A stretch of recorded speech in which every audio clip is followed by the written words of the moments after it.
જે પ્રકારે દેશના વડાપ્રધાન 30મી અને 31મી તારીખે કેવડિયા ખાતે આવ્યા અને 15 દિવસ બાદ ફરી એ જ જિલ્લાનું મારું ડેડિયાપાડાને એમણે કાર્યક્રમમાં લીધું છે, ત્યારે એની પાછળના બે કારણો છે. એક તો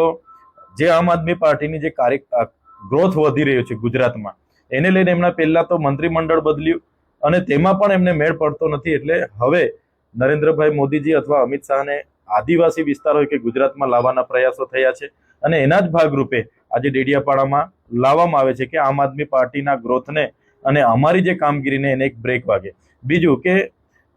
ભાજપના કેટલાક નેતાઓની ઈચ્છા એવી હતી કે 15મી તારીખે જો નરેન્દ્રભાઈ મોદીજી ડેડિયાપાડા ખાતે આવતા હોય તો અમે ચૈતરભાઈ વસાવાને યેન કેન પ્રકારે મનાવી લઈશું અને એમને એમના હસ્તે